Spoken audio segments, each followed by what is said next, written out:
David Day, Vicksburg Daily News, here with Ty Pinkins. You're one of the organizers of today's event. How was the turnout? I think the turnout was great. The capacity for this room is about 600 people. I think we got about 400, a little over 400 people in here. Community members, black community members, white community members, business owners, landowners, homeowners, but everybody that's been somehow affected by floods over the 7 years, over the last several years, particularly in 2019. And we were here just to discuss what options are available and to also discuss particularly what our elected officials and federal agencies can do to make sure community members are aware of all the options. Some people want the pumps, some people don't want the pumps. But what all the people need is what are all the solutions that are on the table. You said, I agree, there was over 400 people here easily. And many people spoke with passion. There was someone from Sierra Club, somebody from the Audubon Society was here. But there were also several citizens. Who spoke to your heart tonight? What did you hear that impacted you? I think there were several family members who spoke about losing family members, losing property during the floods, having to relocate during the floods. And some family members who were affected by the floods in 2019 and today, they still haven't been compensated by the federal government. The federal government hasn't provided those solutions that they need in order to be made whole. We can see that in surrounding cities and counties that are more economically stable than Sharkey County and Issaquah County, those other counties are getting resources. Millions and millions of dollars are being dumped into counties like Madison County, DeSoto County, up in Yazoo County, and Clinton. The one thing that these communities have in common, and God bless those communities, they need those resources, but the one thing that they have in common is they are more economically stable.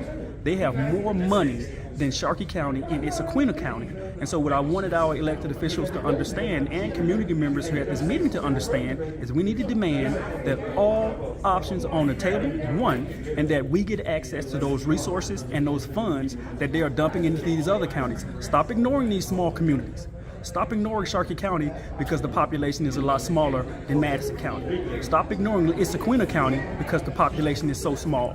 Stop putting us on the back burner. We need resources in our community. When we get hit by a storm, like in 2019, we expect our elected officials to pay attention. We expect them to come down here and tell us what resources are available. Don't wait to us to come to an event like this and say, oh, it's a listening session. Don't listen to us. We need to listen to you. You need to tell us what the solutions are. Don't expect us to tell you what needs to be done to fix flooding. No, that's what you get paid for. We don't make $150,000, $160,000, $180,000 a year like elected officials. These people in these communities are sometimes living off $15,000, $16,000 a year. And you come in this room talking about you want a listening session? The pumps have been on people's minds for almost 100 years. What is there you're listening for? What are you listening for?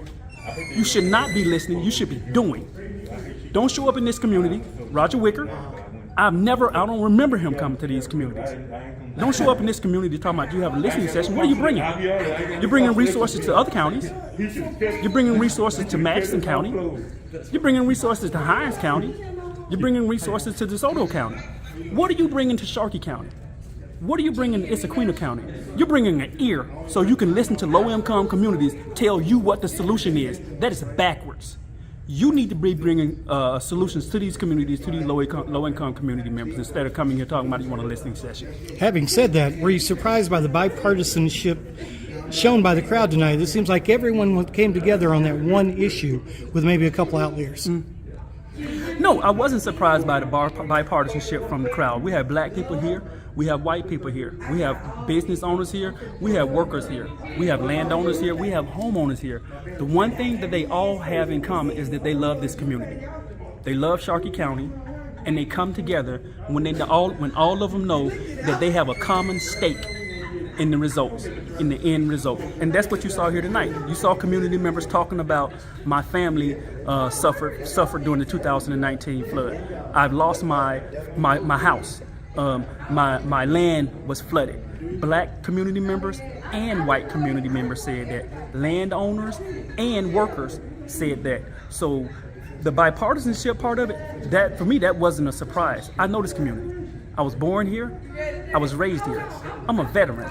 There's no place I love more than the state of Mississippi, and there's no place I love more than that than Sharkey County and Issaquena County. Thank you for your work in bringing this group together tonight. Thank you.